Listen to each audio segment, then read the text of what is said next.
chocolate, that bittersweet dopamine release that makes you care less about how your ex-girlfriend treated you years ago.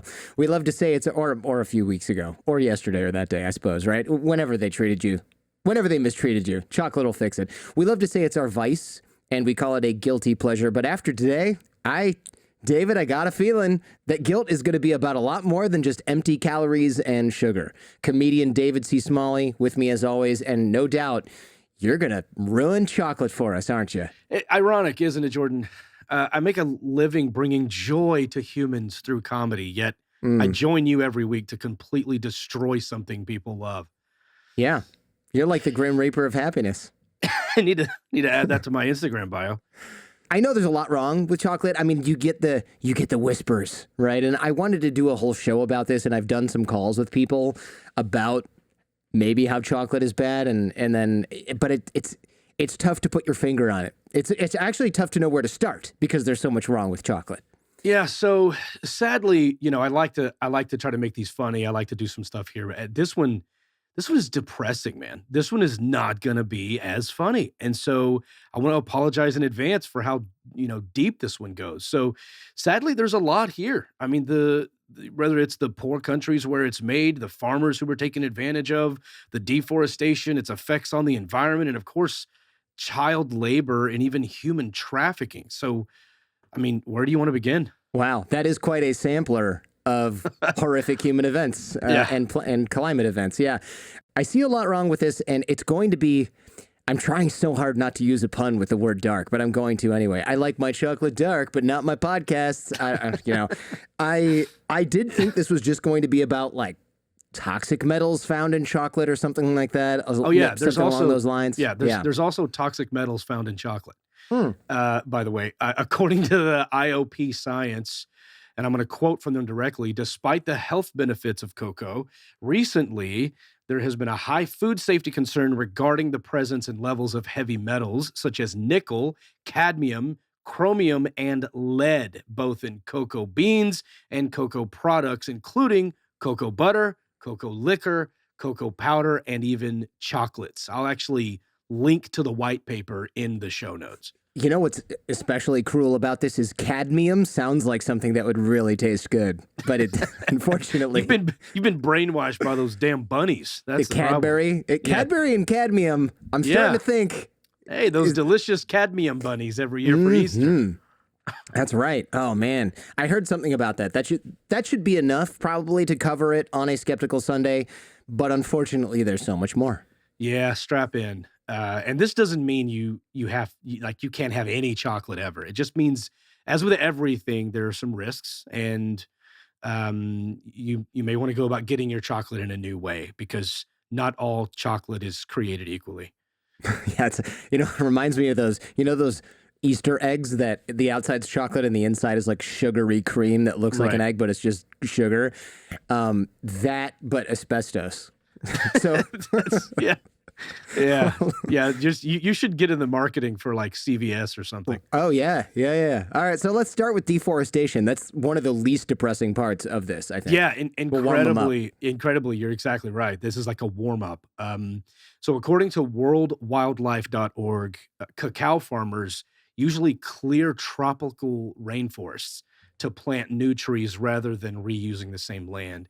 And that practice has spurred massive deforestation in West Africa, particularly in the Ivory Coast.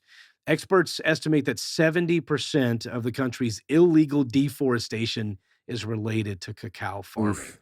And there's a whole underground aspect to this whole chocolate industry that encourages terrible behavior like this. That's going to be kind of the running pattern for today, is there's a bunch of illegal, shady stuff going on because of the competitive market.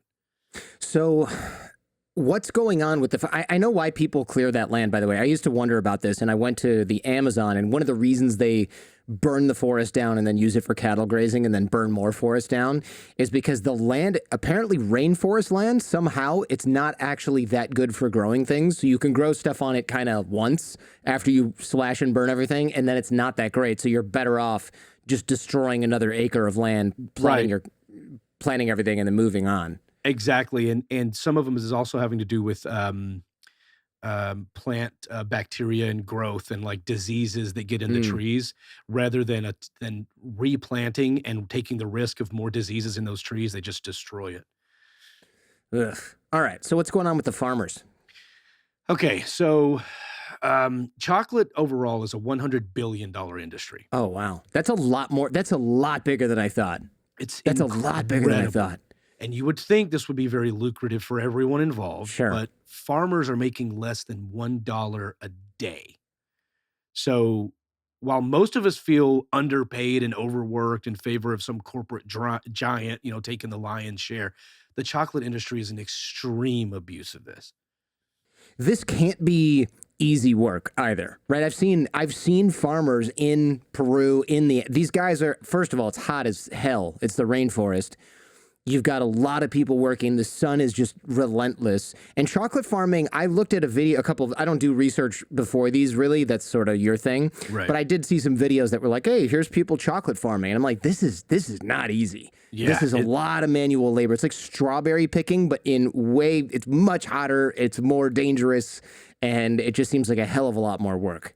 Yeah, you're talking long days in grueling heat. So chocolate only grows about 20 or 21 degrees north or south of the equator. So about 70% of the world's chocolate comes from 4 countries in West Africa. So we've got Ivory Coast, Ghana, Nigeria, and Cameroon. And the workdays are long. The farmers are in dangerous conditions. They're exposed to pesticides, and there's not a lot of shade or some comfy way to harvest this product. I mean, most places are still having people climb trees and use machetes and chainsaws and other manual labor. So you're exactly right. They have to climb these trees and chop down these cacao pods in order to get to it. And so there's not some machine way to do this. For $1 a day. I mean, I assume there's plenty of chocolate farmers that make more than that in other places, but are you saying the majority make $1 a day, or is it Majority. Yeah, wow. Vast majority. So farmers in general make about 6% of the chocolate bar you buy at the store, while the giant manufacturers they all take about 80%. So Okay. the next time you want to boycott some company over not having a union or safe working conditions, go for it. It's important, but also think about which chocolate you're stuffing in your face, because nothing is fair about the way people are treated throughout this chocolate process. But it gets much worse than just unfair. I'm just fair warning. Sure. So I'm guessing the farmers don't have a lot of choice. You know, the common argument is, hey, just get a different job. And usually I can get behind that, especially if we're talking about a more developed area. But when you're talking about countries where maybe there aren't any other jobs, it becomes like, well, it's less of a choice. Right. Yeah. The Ivory Coast grows about 40% of the world's cacao, and that's like 15% of their overall GDP. It takes up 2/3 of the entire country's Oh, wow. jobs. So if you refuse to participate because of poor working conditions, you're just unemployed. Yeah. There's no other option. Oof. So they pretty much have to do it to survive, which is one of the reasons that they are taken advantage of. And why they in turn take advantage of others. So, you know the old saying, shit rolls downhill. And not to make excuses for the mistreatment of people, this is a terrible thing that's happening that I'm about to get into. But the facts are, many of the farmers who are bullied by these giant corporations, they turn around and then bully their workers out of pure survival. And they even get into child labor, which inevitably leads to trafficking. I mean, it's pretty clear, and I know you'll agree with this. I personally believe if you can't make a living in your business without exploiting workers and children, you should go out of business. But when it's your country's 15% of the entire country's GDP, there's a ton of pressure to keep that machine moving regardless of who it hurts, and that's devastating.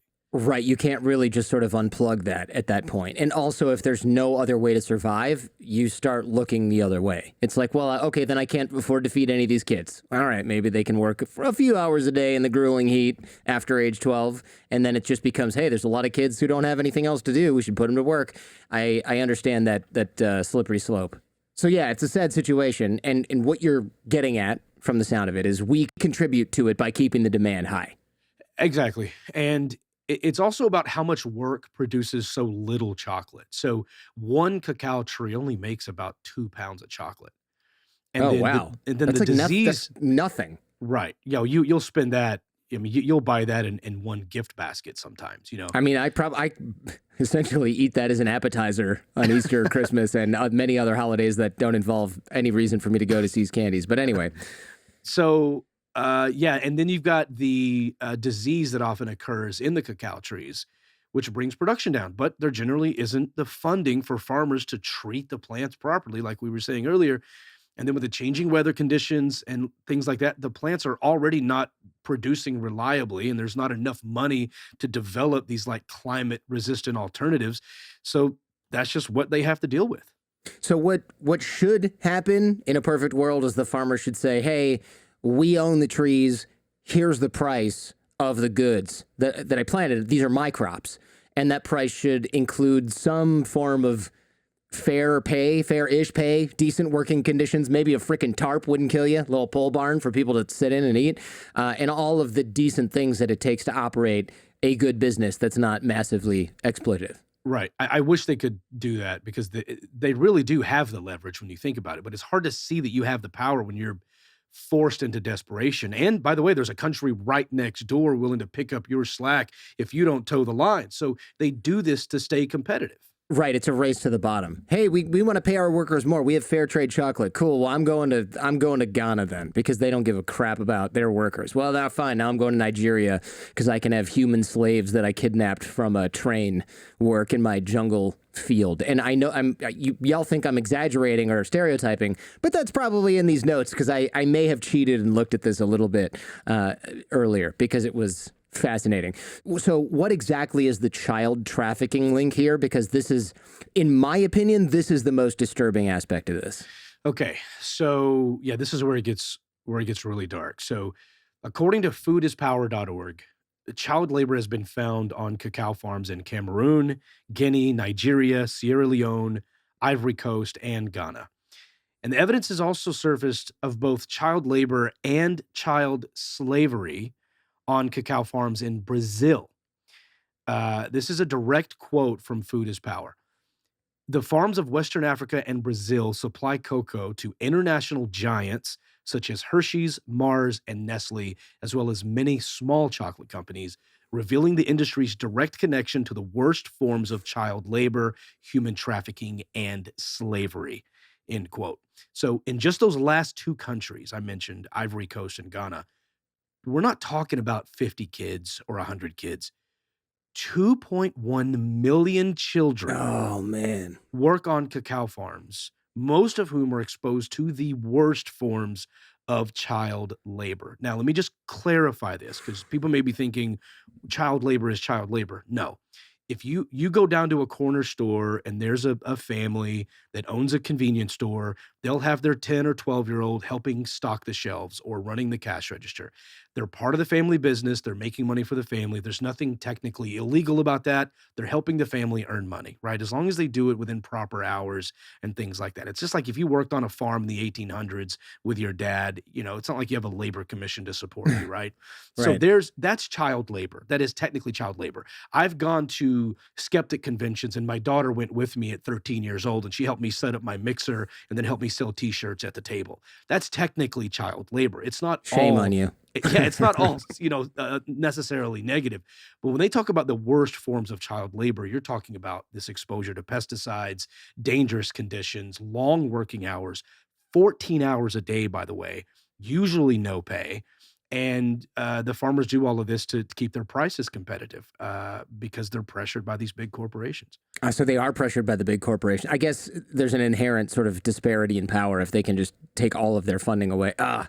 Yikes. Okay, that's and terrible. it's easy for the companies to look the other way, like you were Sure. saying. I mean, it's like, look, I was a part of a group that was helping produce children's books for a while, and we shopped We're around using for American. slavery, child slavery in your Well, production of your books? well. Listen, I don't Oh, know. no. This is what I was going to get into. We shopped around, and it No. was like $8 a book from the manufacturer, and we were like, well, wow, the publisher wants to take $4 or $5 a book. We're gonna have to sell this thing for $30 a piece if we go at these prices. So one of our distributors found a production center in China that was able to do it for like $1.76 a book. And we go, oh, great, maybe the materials are cheaper or whatever. I'm hoping that's what it was. But if they were using child labor in those warehouses, there was no way for me to know it because it's not like they're advertising that. So it Yeah. makes you wonder, we want to, if you want to keep things American made, you're going to pay 8 or 10 times worth what you're going to pay to have things produced in China. And sometimes you don't know what they're doing. And I think these giant chocolate corporations are like, hey, there's no blood on our hands. We don't know for sure how they're doing it so cheap, Yeah, we kind of don't just ask, demand the don't prices. tell. We just Yeah. want the cheapest cacao, and we don't care how They- you get it. They won't care unless we care. And that's what this Right. entire episode is about. Hey, if you like what you're hearing and seeing, check out the Jordan Harbinger Show podcast feed. There's a lot more just like this. You can find the Jordan Harbinger Show in Apple Podcasts, Spotify, or wherever you get your podcasts. Now, back to the show. Okay, so I don't really know what goes into chocolate farming. Like I said, I watched like a 2-minute video where the guys are outside picking what looks like sort of pea pod looking things. What kind of work are the kids forced to do? Yeah, you're pretty much spot on. What you saw, they're probably not going to let you film children doing it unless the kids are older, but you nailed it. I mean, these kids they're climbing trees, they're using chainsaws to clear forests. Other children are climbing the cacao trees to cut bean pods using a machete. And these are the standard tools for kids. Like it's completely normal to just hand kids a chainsaw and a machete and tell them to go harvest this row of trees. And using dangerous things like that, as well as the pesticides that they're exposed to, all of this violates international labor laws and the UN Convention on Eliminating the Worst Forms of Child Labor. But they do it anyway. There's just not any oversight. So are the kids the farmers' kids, the workers' kids, local kids, or are they like tricked into? Are they kidnapped into a farming labor situation? How do they end up there? Yeah, so the answer is yes. Oh, no. It's kind of all over the place. So here's one direct quote from Food is Power. They say, some children end up on the farms because they need work and the traffickers tell them that the job pays well. So the first group of kids are like, hey, I need to go work for my family. And instead of you paying me, you send the money to my mom and dad, and I'll work for you for a year, or I'll work for you for 2 years. And from the outside, that kind of looks like someone's being sold, right? It's like, Sure. It's like money for the family. But if the kid's going to work to support the family anyway, that's kind of the point. So the kid thinks they're helping their family, and they kind of are, right? But in other instances, they kind of know that the kid's not coming back because there's a history of this, right? Once the kid is there and they lose contact with their family, how are they going to, it's not like they can write a letter home or shoot a text, right? So they just get there and they're on these farms, with these people, and they're kind of held captive and forced to work. And the parents can't get involved to kind of keep them safe.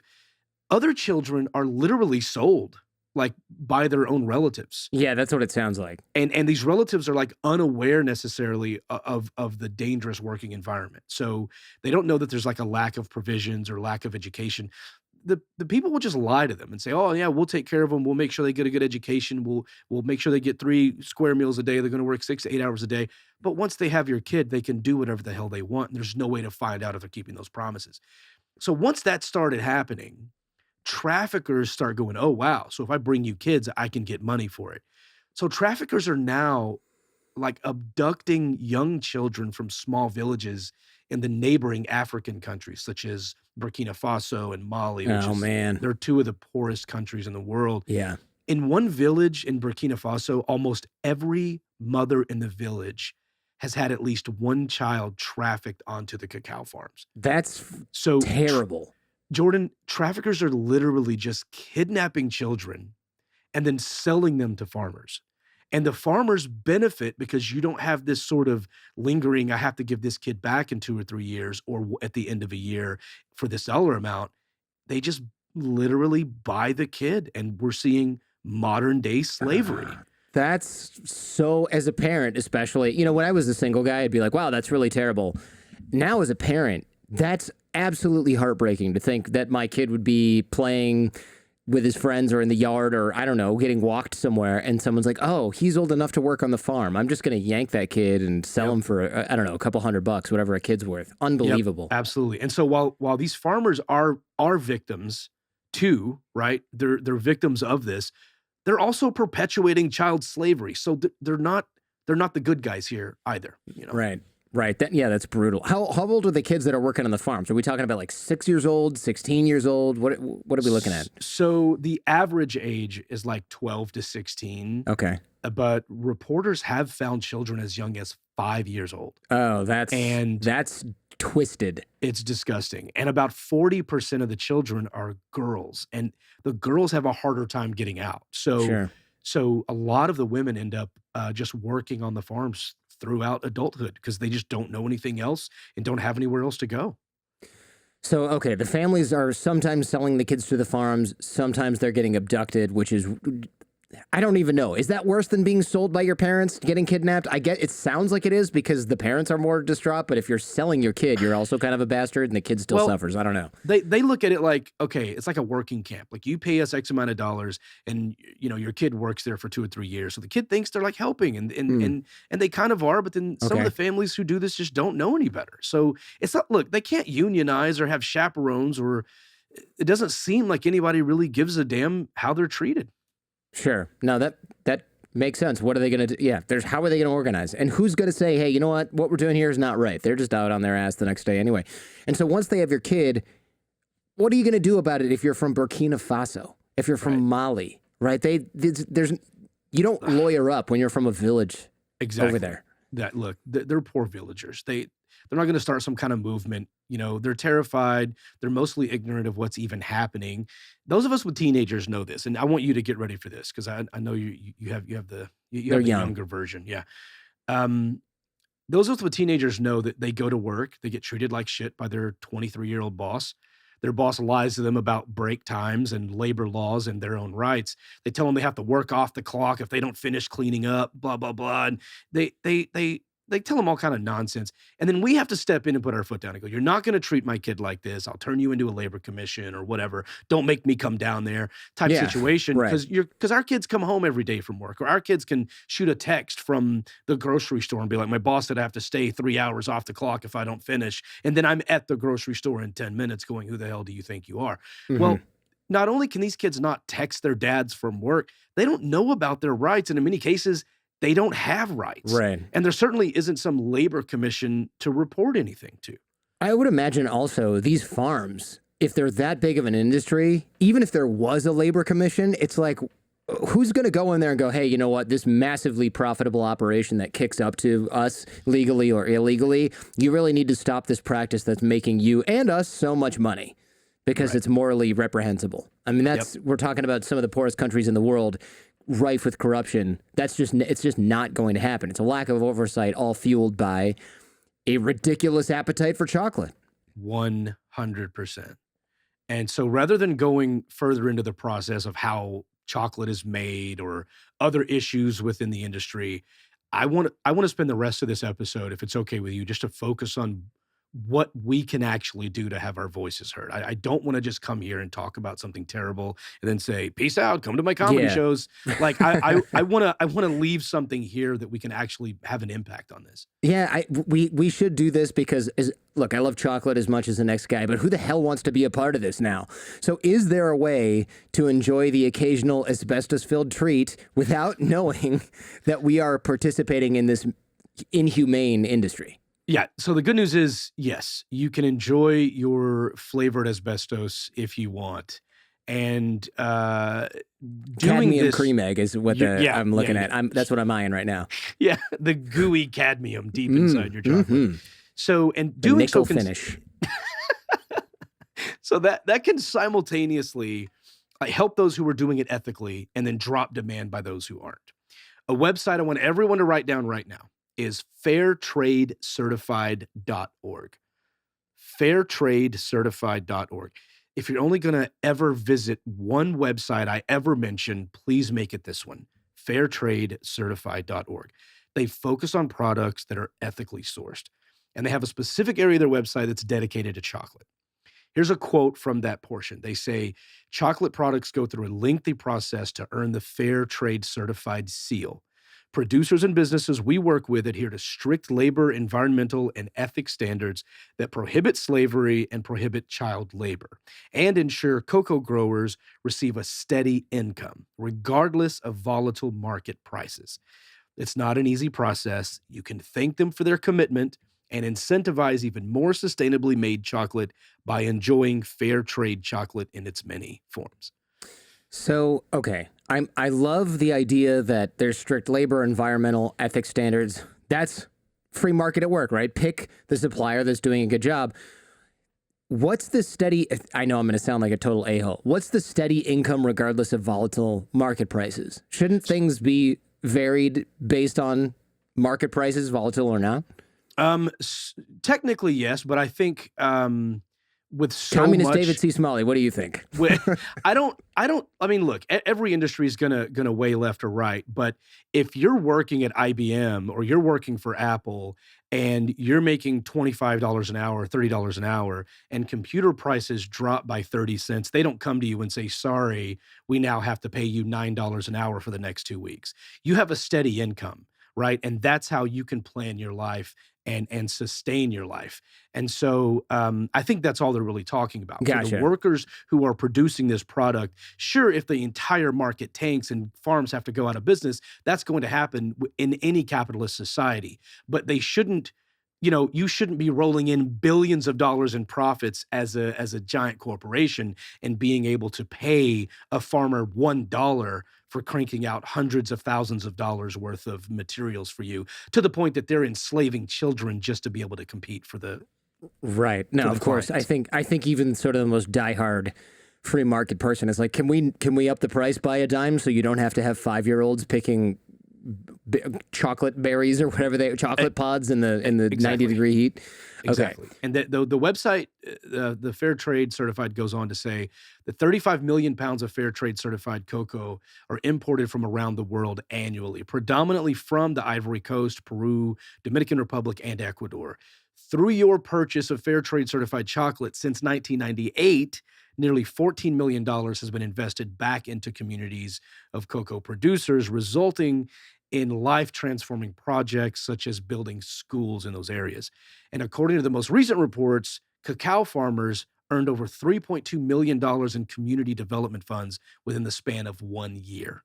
Oh, interesting. So they invest back in the community. It's almost like a sad comedy. Like, what do they need schools for if the kids are working all day? I mean, it's just awful. So where can people actually buy? This sounds like a sponsorship. It's not. Where can people actually buy the products? Yeah, no, it's and it's not for one particular product either. I believe this Fair Trade Certified is a nonprofit. I could double check that, but some of the products are available at Target. I mean, some of them are on Amazon. They just have that seal on them that say Fair Trade Certified. And the website I gave links you to the producers of each product. So you can read about them, you can click on them, you can do your own research, which I always encourage.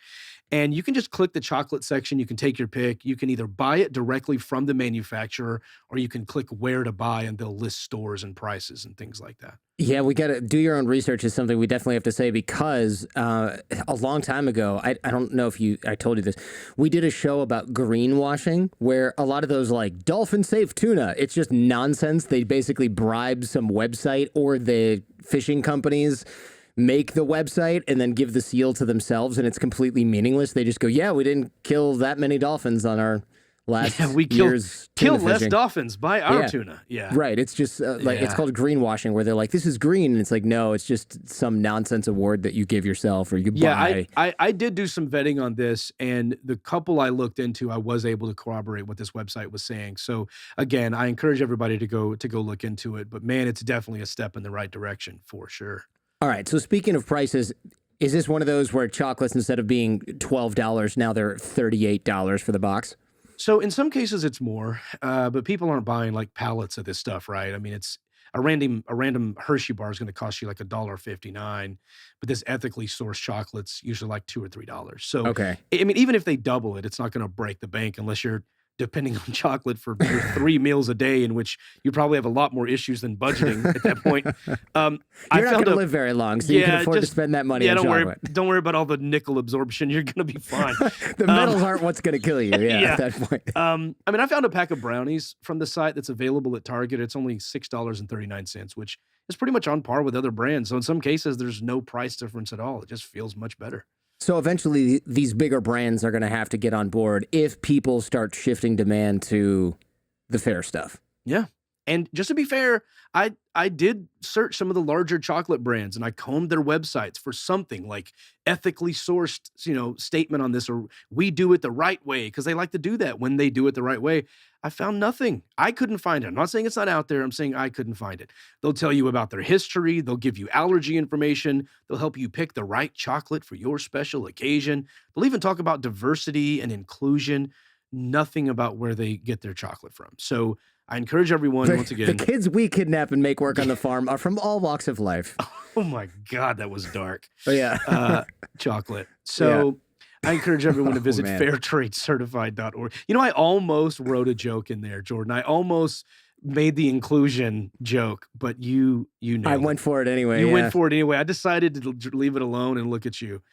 Yeah, I can't resist. And then I laughed at my own joke. That's how pathetic I am these days. It was amazing. And I'm glad you said the thing for the editor to take out instead of me. No, I'm leaving it. We'll leave it in unless it's that bad. Wow. So, yeah, I encourage everyone to visit fairtradecertified.org. And I actually provided a link to the producers for the chocolate section directly for the show notes. So sorry this one wasn't funnier. Damn it. And now I can't even go.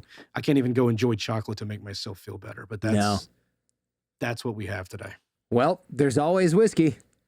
And hey, whiskey actually has some benefits. So I'll have to cover that on a future Skeptical Sunday episode. Sounds good to me. Thanks for checking out this entire episode of The Jordan Harbinger Show. If you're interested in exploring this topic further, check out the Jordan Harbinger Show podcast feed. There, we dive even deeper on this and many other topics. In the audio podcast, I also close open loops, cover things discussed off camera, off air, and give some parting lessons from our guest. You can find The Jordan Harbinger Show in Apple Podcasts, Spotify, any podcast app, or at jordanharbinger.com. And also, if you found this episode useful, please share it with those you care about. Last but not least, like, comment, and subscribe.